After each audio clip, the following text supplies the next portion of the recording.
नमस्कार प्रेक्षकांनो. कमळी या मालिकेच्या आजच्या भागामध्ये आपण जबरदस्त आणि धमाकेदार ट्विस्ट पाहणार आहोत. तर इकडे मात्र आता गौरी आणि कमळीची भेट होताना आपल्याला पाहायला मिळणार आहे. तर खरंच गौरी कमळीची आता हृदयस्पर्शी भेट आपल्या सर्वांना पाहायला मिळणार आहे.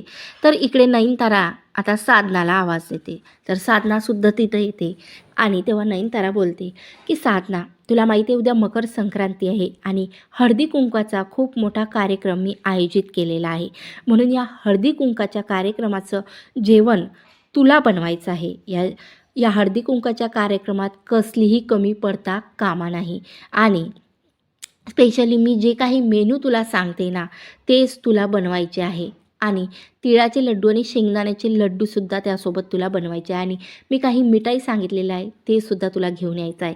तेव्हा मात्र आता साधना बोलते, हो मॅडम, तुम्ही कसलीही चिंता करू नका. तुम्ही सांगितलेले पदार्थ मी अगदी चविष्ट आणि छान बनवणार. त्यावर नयनतारा बोलते, हो, मी माझ्या सर्व गेस्टना सांगितलेलं आहे की उद्या आपल्या घरी यायचं आहे. तर त्यांनी मला स्पेशली सांगितलं आहे की साधनाकडूनच जेवण बनवून घे, म्हणून मी तुला स्पेशली सांगितलेलं आहे.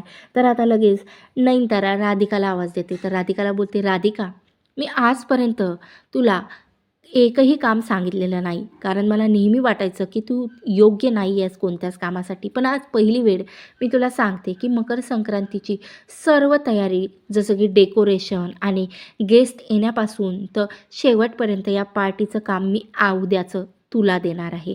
हे मात्र ऐकून आता राधिका खूप खुश झालेली असते, कारण आता लग्नापासून कितीतरी वर्षापासून तिला पहिली वेळ आता नयनताराने काम सांगितलेलं असतं. तर आता इकडे ती खूप खुश असते.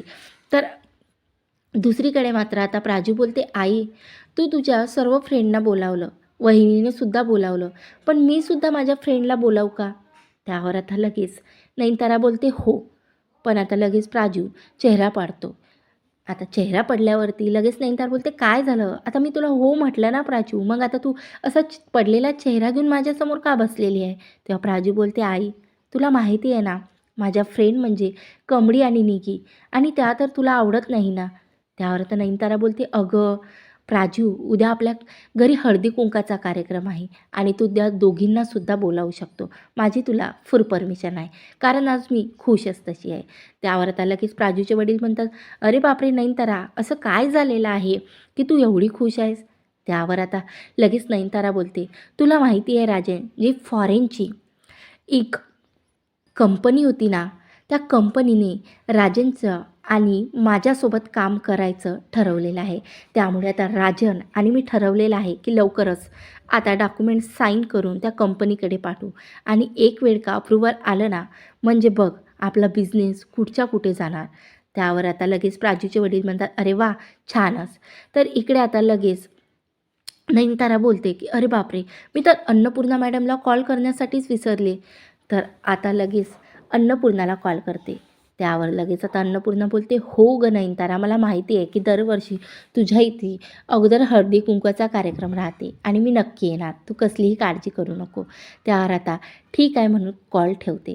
तर इकडे प्राजूने सुद्धा आता कमळीला आणि निकीला आमंत्रण दिलेलं असते. तर आता प्राजूच्या हट्टापोटी आता कमळी निकीसुद्धा नयनताराच्या घरी येण्याचं ठरवतात. तर इकडे मात्र आता तो दिवस होतो मकर संक्रांतीचा. तर आता मकर संक्रांतीचा दिवस असतो, काही गेस्ट आलेले असतात. तर तेवढ्यातच तिथं आता निगी आणि कमळीसुद्धा आलेले असतात. तर आता प्राजू त्यांना पाहून मिठी मारते आणि बोलते, खरंच तुम्हाला इथं बघून मला खूप आनंद झाला. मला तर वाटतच नव्हतं कमळी की तू आईमुळे येशील का नाही. त्यावर आता कमळी बोलते, अगं शांत बस, काकूनं जर ऐकलं ना तर मलाच मात्र रागानं बघतील. त्या निगी आणि कमळी प्राजू खूप हसतात.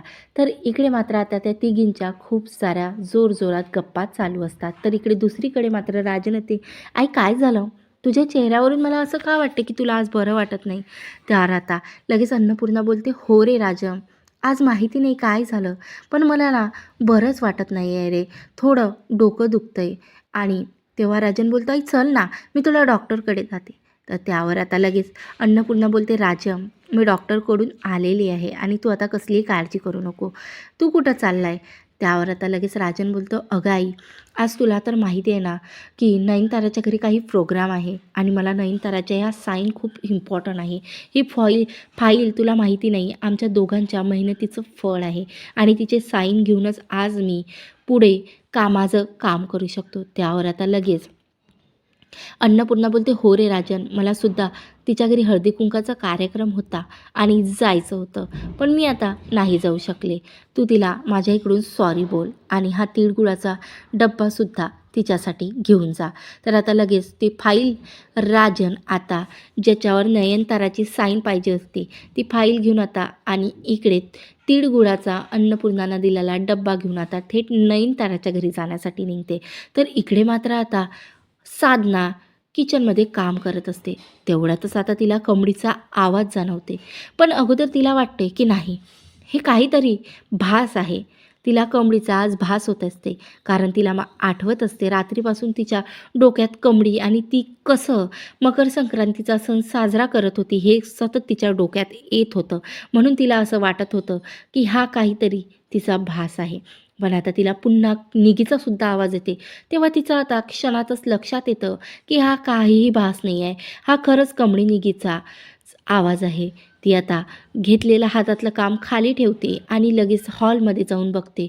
तर तिला समोर कमळी आणि निगी दिसते. तर आता ती कसलीही मागचा पुढचा विचार न करता कमळीच्या समोर जाते आणि कमळी असा आवाज देते. तर कमळी आता बोलत असते. तेवढ्यातच मागे वळून बघते तर काय, तिथं तिला तिची आई गौरी दिसते. तेव्हा मात्र आता कमळी आश्चर्यचकित होऊन आई असा आवाज देते. तर आता नयनतारा आणि प्राजू आणि ऋषी हे सर्व काही, राधिका, सर्वजण हॉलमध्ये असतात. तर हे सर्व आता या दोघींचं भाषण ऐकत असतात. या दोघींचं काय चालू आहे हे त्यांच्या डोळ्यांनी बघत असतात. तर तिकडे मात्र आता मायलेकी कसलाही विचार न करतात एकमेकीकडे धावतच जातात आणि मिठी मारतात. आणि लगेच गौरी बोलते, कमळे कुठं होती तू? कुठं नाही गं शोधलं तुला मी. शोधून आता मी आस सोडली की एवढ्या भल्या मोठ्या मुंबईत तू मला मिळणार. खरंच सांग कमळी, कुठे होतीस गं तू? त्यावर आता लगेच कमळी बोलते, आई, पण तू इथं काय करते? त्यावर आता लगेच गौरी बोलते की अगं, मला तुझी आठवण येत होती आणि म्हटलं की कमळीला एक वेळ भेटावं. आणि मला तू कोणत्या कॉलेजमध्ये आहे काहीच माहिती नव्हतं गं. आणि काय करावं काय नाही कळतच नव्हतं. म्हणून मी तुला शोधण्यासाठी इथं आले. आणि म्हणूनच या ऋषी सरांनी मला इथं त्यांच्या घरामध्ये काही दिवसाचा आसरा दिला की इथं राहून मी तुला शोधू शकेल. तर असं या दोघींचं बोलणं चालूच असते. तर तेवढ्यातच आता ते फाईल आणि लाडूचा डब्बा घेऊन राजनची धमाकेदार एंट्री होते. तर राजन आतमध्ये येतो आणि बोलतो, नयनतारा. तेवढ्यातच आता नयनतारा त्याच्या समोर येते. तर बघते काय, तर इकडे बाजूला कमळी आणि त्याची गौरी आता एकमेकांना मिठी मारताना दिसते. तर आता फाईल लगेच राजनच्या हातची खाली पडते आणि तो लड्डूचा डब्बासुद्धा खाली पडते. तर आता सर्व लक्ष सर्वांचं तो आवाज ऐकून मात्र राजनकडे जाते. तर आता राजनकडे ते लक्ष गेल्यानंतर राजन कसलाही विचार न करता लगेच गौरीकडे जाते आणि गौरीला मिठी मारते. आता असं गौरीला आणि राजनला मिठी मारता क्षणी बघून कमळी चकित होऊन जाते की राजन काका आईला का मिठी मारता? तेव्हा मात्र आता लगेच राजन गौरीचे हात हातात घेऊन बोलतो की गौरी कुठं होतीस गं तू? 18 वर्षापासून मी तुला शोधत आहे. सांग ना गौरी, कुठं होती तू? आणि माझा असा संसार अर्ध्यावरती सोडून का गेली तू? तेव्हा मात्र आता लगेच गौरी मागचा पुढचा कसलाही विचार करत नाही. आता रागिणीची भीती सोडून ती थेट बोलते, राजन शांत व्हा, ही तुमची मुलगी कमळी. तेव्हा मात्र आता राजन चकित होऊन जाते की ज्या व्यक्तीला ती वारंवार शोधत होती ती त्यांच्या डोळ्यासमोर होती. त्यांना वाटत होतं की कमळीच त्यांची मुलगी आहे. तर खरंच ती कमळीच त्यांची मुलगी निघाली. तर आता प्रेक्षकांनो, गौरी आणि राजन अशा प्रकारे एकत्र आलेला आहे. तर आता कमळी सुद्धा त्यांना भेटलेली आहे. तर त्यांचं त्रिकोणी कुटुंबसुद्धा एकत्र आलेलं आहे. तर खरंच आता अन्नपूर्णाला माहिती होणार की आता राजनला गौरी आणि कमळी मिळालेली आहे. तेव्हा मात्र आता नयनताराचा खुशीचा पारा नसणार. पण आता खरंच ही रागिणी आणि कामिनी या दोघींना अन्नपूर्णा निवासमध्ये येऊ देणार का?